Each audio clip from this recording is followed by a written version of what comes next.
through our own personal hells. We're living in this vale of tears, and we've got good days and we've got some really bad days as well. But you can't choose your attitude. How do you do it? You do it by remembering one really powerful question when things go wrong. And that question is, what do I want my attitude to be? What do I want my attitude to be? I'll give you a few examples on this. A couple of years ago, I was driving here in the western suburbs of Chicago, came to a set of traffic lights and turned left at the filter arrow. And a few seconds after turning left, I noticed in my rear view mirror what I refer to as a mobile discotheque. That's right.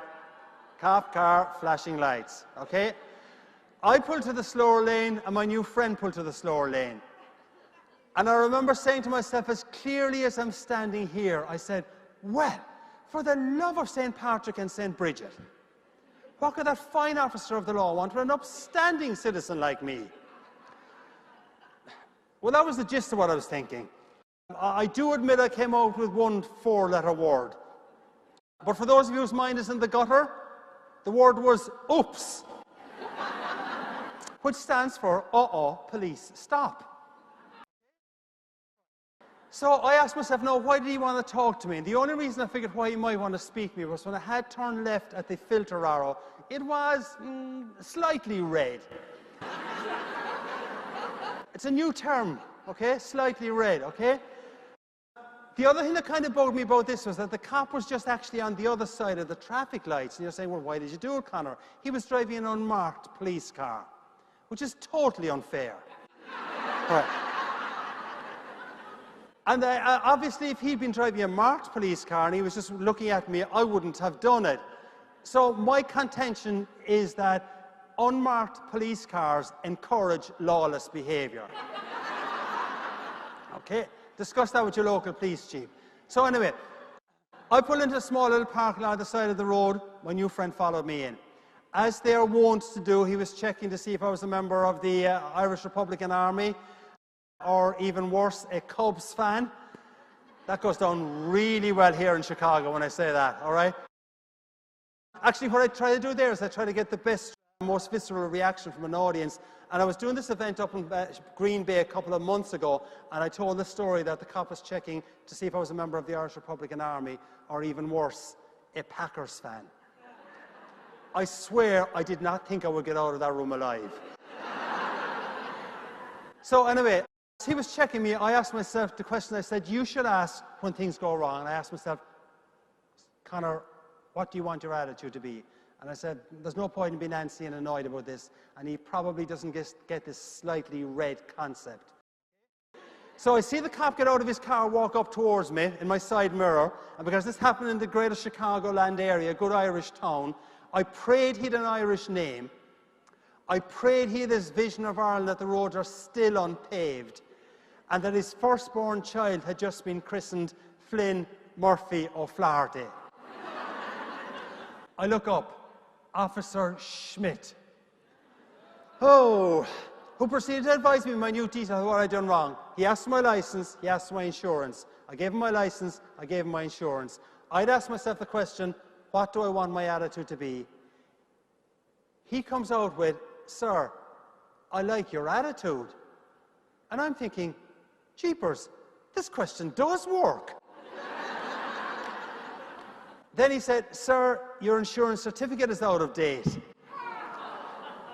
My wife normally looks after that, officer. That's known as delegation, right? Okay, she had actually given me the insurance certificate, which I'd forgotten to put into the car. But anyway, I was kind of thinking, so he said, look, sir, you don't look like a guy who drives around without insurance. I'll give you a break on the insurance, but I am going to cite you for going through the red light. Now, I should tell you, this incident happened a couple of years back, and the date it happened was the 16th of March, one day before St. Patrick's Day, which may have helped me a little bit. So the rest of an hour was already a very friendly and affable conversation, continues as follows. I'm not making any of the dialogue up. And I said to the officer, how much will this cost me, officer? He says, that'll be $75, sir. Just paid in the next 2 weeks, and there won't be any more problems. $75? Have you any idea how many pints of Guinness I can get tomorrow for $75? I think he thought I was smoking something.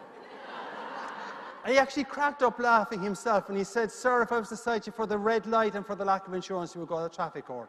So he gave me my love letter, as I call it, the $75 fine, and wished me the best. I wished him the best. That was where the conversation had gone. He went back to his car. I pulled into a small little parking lot at the side of the road, as I said. So to get out of the parking lot, I've got to turn my car around and drive by Officer Schmidt. As I'm driving by Officer Schmidt, I kid you not, he looks up, he waves to me with a genuine smile. And I'm thinking, this is stupid. This guy just fined me $75 and he's waving to me with a genuine smile. And I wave back to him with a genuine smile. And I'm thinking, this is really stupid. He's fined me $75. But what Officer Schmidt, though, would not have known was that for only $75, I got a really powerful anecdote about the importance of asking yourself a really powerful question when things go wrong. And for everyone here in this room, things do go wrong. For everyone here in this room, we've got bad days. But if you can remember to ask yourself the question, what do I want my attitude to be? It can make a real difference to you. There's one other area where it can make a real difference to you. I know that no one in this room has any difficult colleagues. Huh? Okay. All right. I know that no one in this room ever has any difficult meetings or any contentious meetings. If before you actually have a next meeting with your difficult colleague or contentious meetings, if you ask yourself before the meeting, what do I want my attitude to be?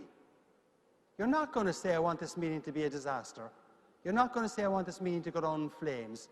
If you ask, what do I want my attitude to be? I think you'll say, I want to get something out of this meeting, this discussion. And when you're walking into that meeting, you can say, hey, chaps, compliment, hear the words, thank you, address people with their name, positive words, and find some reason to put a smile on their face. It'll be a different meeting.